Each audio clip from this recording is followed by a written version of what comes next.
Okay, DA says it makes Boston closer. What does this do to the gap as the Celtics try and chase down the Cavaliers? Well, it gives them a lot of versatility, as he pointed to. Gordon Hayward is a second option, or in some cases first option, depending on the matchup defensively. We know what the Cavs have been, but at the same time, that's 3 straight runs to the finals. A fourth, I'm sure they're aspiring, to obtain. But physically, will they be able to stay fresh and as healthy and as competitive as they have in the past? I don't know. They struggled with it this year in the regular season. I don't think the Cavs can stand pat. And right now, they still are looking for a general manager. And I think they need an additional tinker here in their roster. So you think Gordon Hayward gets the attention of the Cavs?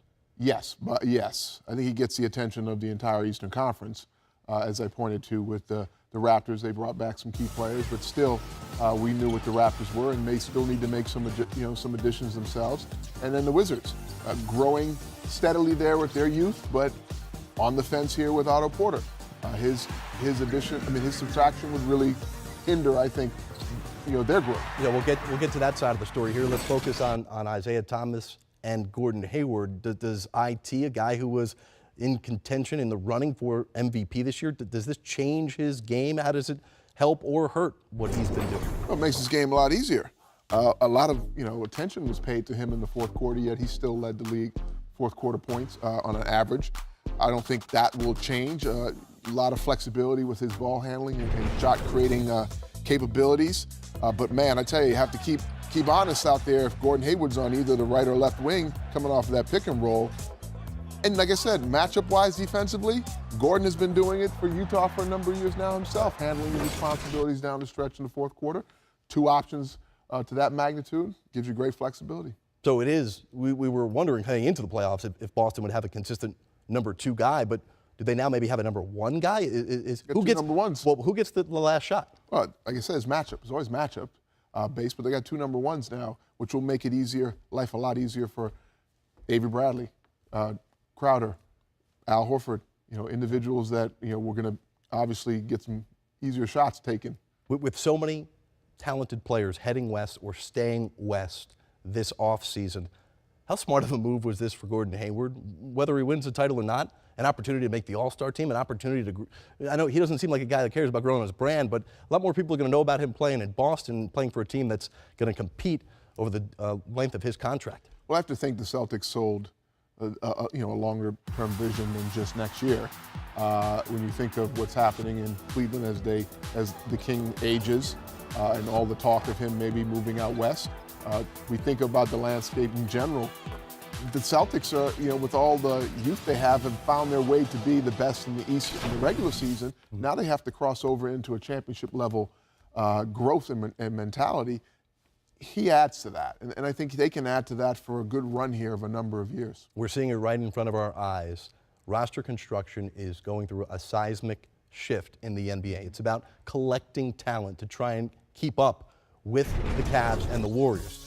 There's a lot more talent on this roster adding Gordon Hayward, but there's also a lot of players who play a lot of the same positions. You've drafted Jaylen Brown and Jason Tatum at the 3 spot in the draft the last 2 years. You have Crowder, who plays out there, obviously more defensive-oriented. But here's the kicker, Rick. In order to get Gordon Hayward onto this roster at that near max salary or max salary of about $128 million, the Celtics have let go Kelly Olynyk. They'll make some other housekeeping moves, but most notably, in order to fit him in and give him this price tag, they'll have to shed one of these salaries to make it work. Crowder, Bradley, or Smart. Danny Ainge has got a tough decision to make.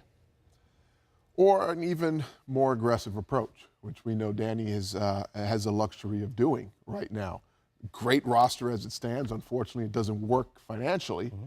I spoke about having 2 number 1s in Isaiah and Gordon now in your roster, which makes the game easier for, and I think I said Bradley, Crowder, and Horford, right? But if one of those or a collection of his players there that he has to pick from, along with the pick, brings even potentially another piece into this equation, Could they imaginably get better? But ultimately, isn't it about chasing the Cavs? So do you have to worry about hanging on to which one of these three guys is most important against Cleveland in a 7-game series? It depends who you get back in return. But yes, we know what these guys together, chemistry-wise, have been able to do. The likes of Crowder and Bradley, two-way players that they've developed into, known as defensive stalwarts in the past, but now offensively can be trusted from behind the arc in an era where shooting the three ball is, imperative. So, boy, I tell you, losing one would be difficult to see go. Losing both, you better come back with an all-star. Yeah. Well, you have Gordon Hayward now who has the opportunity to be an all-star in the Eastern Conference, right? You think about all the talent that is left, and there's certainly really good players in the East. Gordon Hayward drafted 9th overall in 2010.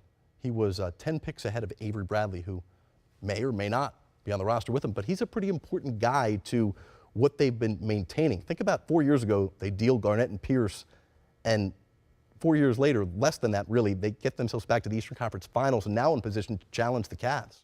Yeah, they've done a remarkable job just across the board, from Danny to Brad Stevens, the way he's gotten a group of young men to work together when usually young players are looking to establish themselves and define their worth in a league. They've been able to maintain the team as the most important thing.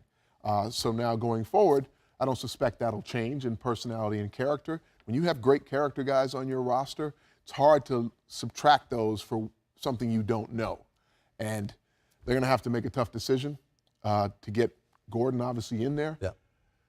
I'd hate to think that Crowder or Bradley would be out.